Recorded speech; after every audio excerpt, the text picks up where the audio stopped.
कराची से हमारे chief sports reporter Mohammad Riyan Akram की रिपोर्ट के मुताबिक पाकिस्तान के 74 साल मोहम्मद तरीन वेल्डर नसीमुद्दीन ने एक बार फिर मुल्क का नाम रोशन करते हुए आलमी सतह पर बड़ी कामयाबी हासिल कर ली। गनीज वर्ल्ड रिकॉर्ड ने इनका तीसरा आलमी रिकॉर्ड भी बाज़ाब्ता तौर पर मंजूर कर लिया है। यूं उन्होंने गनीज वर्ल्ड रिकॉर्ड की हैट्रिक मुकम्मल कर ली। ये रिकॉर्ड तकरीबन 3 माह कबल बनाया गया था, जिसे अब बाज़ाब्ता तौर पर मंजूर कर लिया गया और मंजूरी के बाद ही इस खबर को नशर किया जा रहा है। नसीमुद्दीन ने मुनफरिद कारनामा अंजाम देते हुए हाथ में अंडा पकड़कर 38 मार्बल टाइल्स तोड़ डाली, जबकि इससे कबल यह रिकॉर्ड 30 मार्बल टाइल्स का था। गनीज वर्ल्ड रिकॉर्ड की जानिब से इन्हें ईमेल के जरिए तस्दीक मौसूल हुई, जबकि रिकॉर्ड ऑफिशियल वेबसाइट पर भी अपडेट कर दिया गया है। इससे कबल भी नसीमुद्दीन अपनी गैर मामूली सलाहियतों का लोहा मनवा चुके हैं। वो मुक्के की मदद से 163 अखरोट तोड़ने और एक हाथ से सेब को चलने के आलमी रिकॉर्ड्स अपने नाम कर चुके हैं। दिलचस्प बात यह है कि उनका पूरा खानदान भी आलमी रिकॉर्ड्स बनाने में नुमाया है, जिनमें इनकी पोती, पोता, बेटा और बहू शामिल हैं। वाज़ेह है कि नसीमुद्दीन पाकिस्तान के लिए सबसे ज्यादा आलमी रिकॉर्ड बनाने वाले राशिद नसीम के वालिद हैं।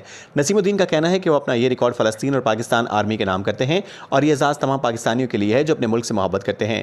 इनका मजीद कहना था कि 74 साल की उम्र में पाकिस्तान के लिए आलमी रिकॉर्ड कायम करके उन्हें बेहद खुशी महसूस हो रही है और उनकी फैमिली मुसलसल दुनिया भर में पाकिस्तान का नाम रोशन कर रही है। उन्होंने हुकूमती सतह पर अब तक इन्हें वो तवज्जो नहीं मिल सकी जिसके वो मुस्तहिक हैं और उनकी ख्वाहिश है कि वो हुकूमती शख्सियात से मुलाकात करें जो ताहाल पूरी नहीं हो सकी। इस मौके पर उन्होंने अपना ख्याल जाहिर किया। ये मेरा तीसरा आलमी रिकॉर्ड है और मैंने मार्बल टाइलें 38 अंडा हाथ में लेके तोड़ी।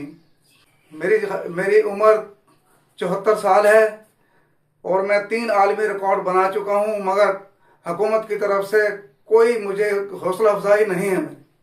और ये मैं पूरे पाकिस्तान को मुबारकबाद देता हूँ और ये रिकॉर्ड मैं फ़लस्तीन के नाम करता हूँ।